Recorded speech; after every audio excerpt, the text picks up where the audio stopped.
Now, Vava Tampa, the founder of Save the Congo, an organisation which aims to improve the country's institutional integrity, joins me live from London now. Good to have you on the show. Vava, your thoughts on the decision by Congo's top court. Do you agree that what Martin Fayulu actually said, that is no less than a constitutional coup? Yes, without a question.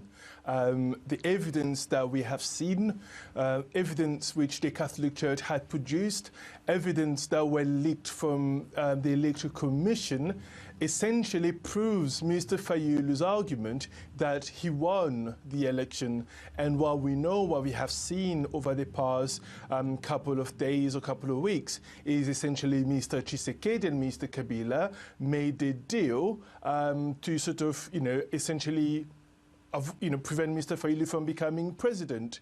And the question which many Congolese are asking themselves at this point is, what does this mean for, let's say, peace in Beni? What does this deal between Felix Tshisekedi and Kabila means for peace in Kasai? Or for justice? As your viewer would know, Congo has suffered so much over the past 20 years. Over 5.4 million people were killed. What are we going to do as going forward in terms of justice, in terms of stability, and everything else in between? Okay, Vava, we'll come to that shortly. So you say he did strike a deal. So what happens then to all those polls that showed the result could be flawed?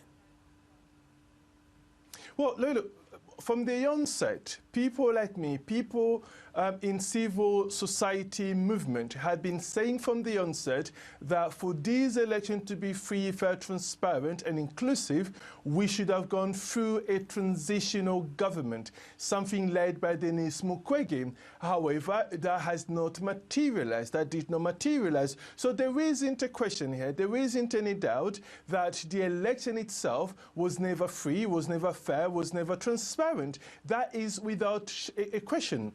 But however, in spite of the number of people that voted, in spite of the fraud, in spite of everything else, those people in large number voted for Mr. Fayulu. And that has been proven by the Catholic Church, which had deployed 40,000 observers on the poll day.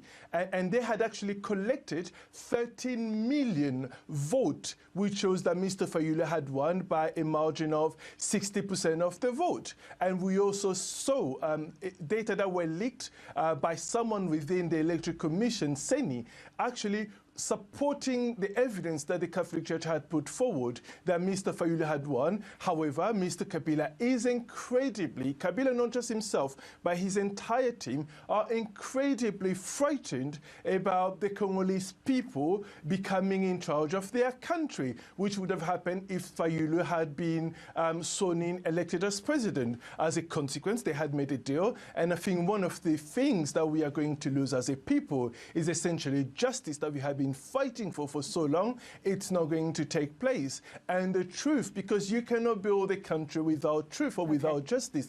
Our fight as a people has always been about truth and justice, and that is essentially gone.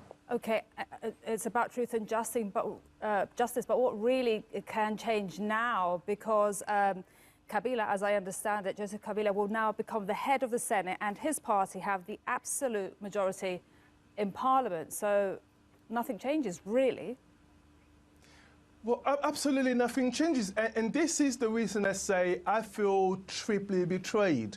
I feel betrayed by Felix Tshisekedi himself. This is a man I have fought alongside. This is a man I have supported.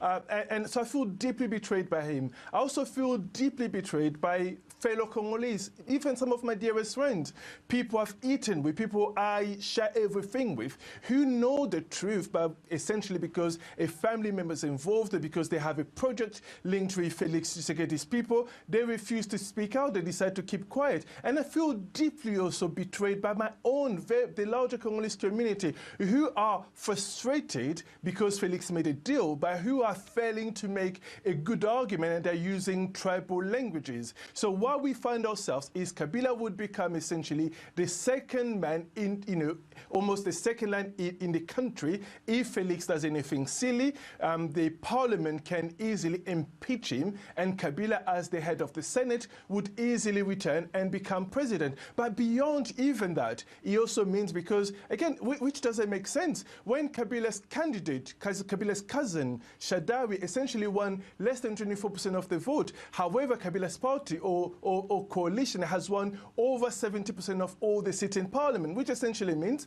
the prime minister would come from Kabila's camp, the entire government would come from Kabila's camp. So justice and truth is absolutely gone. So we have spent so much, so many people have been killed, I lost friends fighting for this fight, and we find ourselves betrayed by our very own Felix Tshisekedi. It's a terrible day for Congo.